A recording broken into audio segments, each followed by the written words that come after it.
So I've owned the RC8 for a year and 3 months now, maybe 4 months. And a while ago, ever since having it, I've had an issue where it's hard to find neutral when you're at traffic lights or when you come to a stop.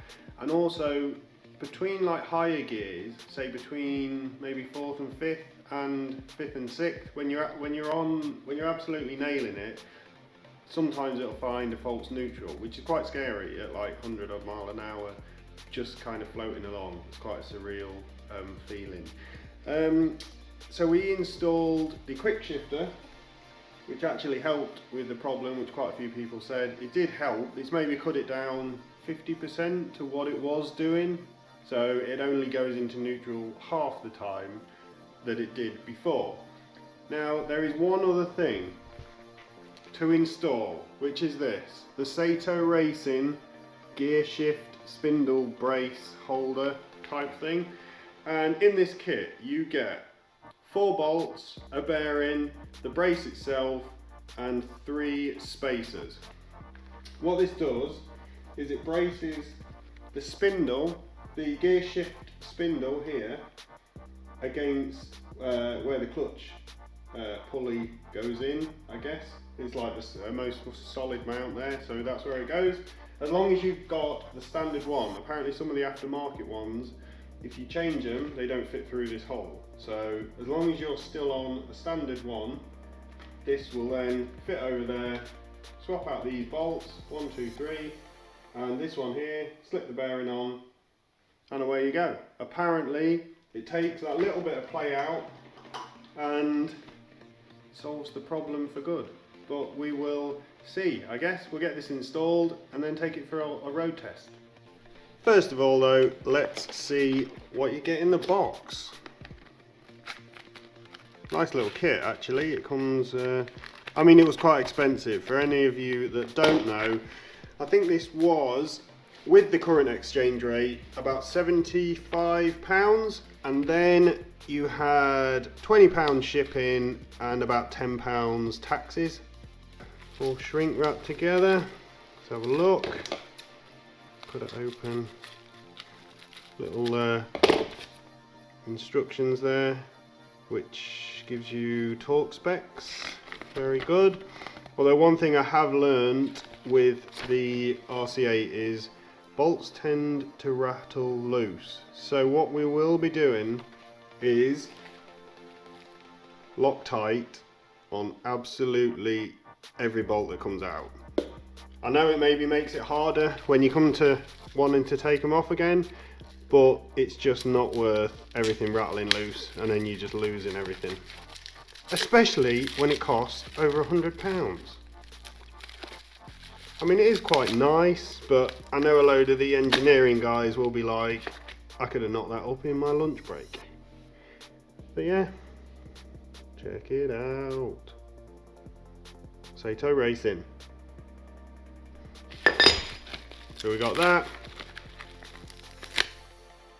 1 bolt.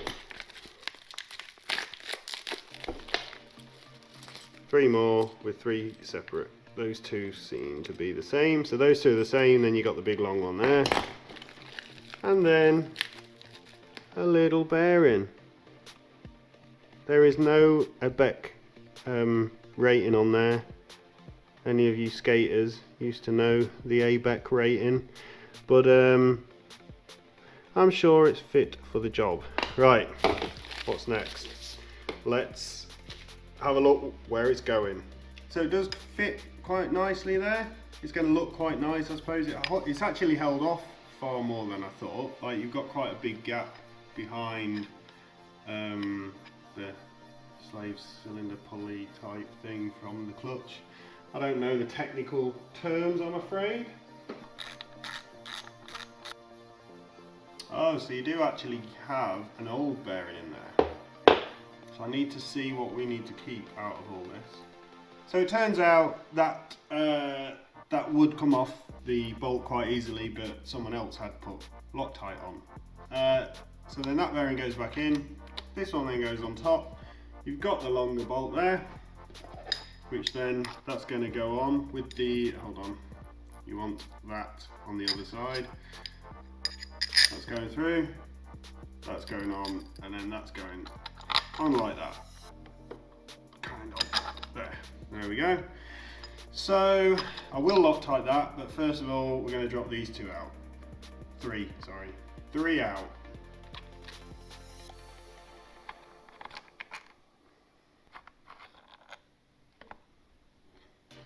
Little dab of Loctite.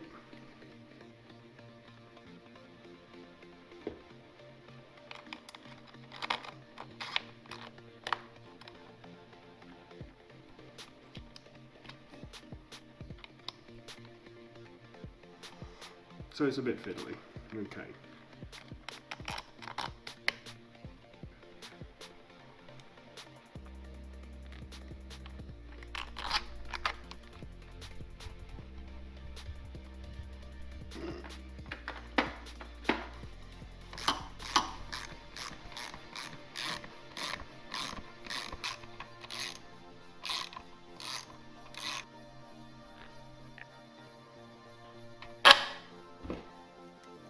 There we go, last one. And it's as easy as that. That was maybe 5 minutes, I think. So you just need an 8mm socket and a 5mm Allen key, which I have on the socket as well, so it makes it quite easy. Now we need to go road test it. So on the first road test, we're just having a little go now. Like, I don't want it to be the placebo effect, but it definitely goes down into first easier with like less of a crunch. And I found, so far, I found neutral every time quite easily, like no dramas. So I don't know, it must be fixed. I'm going a bit steady today because it's I think it's only just dried up and I've only just left home, so the tyres are still pretty cold.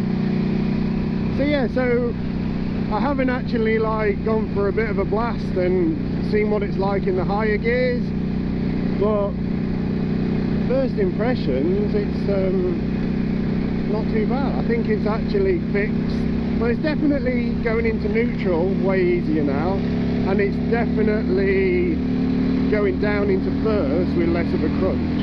So you would hope that that's the issue fixed, I guess. That's took the play out. It's on the end of that spindle, so it's way more direct when you touch the gear lever now. But yeah, I'll have a quick run. I'll get some heat in the tyres and then go through the gears up top and see how that goes. Yeah, I mean, just having a bit of a run through. It does seem to be better. I mean, you've still got to be as direct with the gear change as you were before, which was always a thing with these gearboxes anyway. You've got to really give it a bit of a shove. So I think, I mean, it's going to probably take a few rides before I can fully trust it, if you know what I mean, and not worry and not think, oh no, is it going to go in neutral? You get kind of anxious about it, you know, when you're going along and you're going to go between like 4th and 5th or something. You get anxious thinking, is it even going to go in? And then when it don't go in, what do? You're just in neutral at 100 odd mile an hour. So yeah, I mean, I suppose I would need to do a bit of an update, maybe give it a month or so of riding it, although we are heading into autumn now and you can definitely feel the chill in the air. But yeah, I suppose I can post an update, but for now, first impressions, it definitely seems to have made a difference. So if you're wanting to get one, I'll put the link in the description.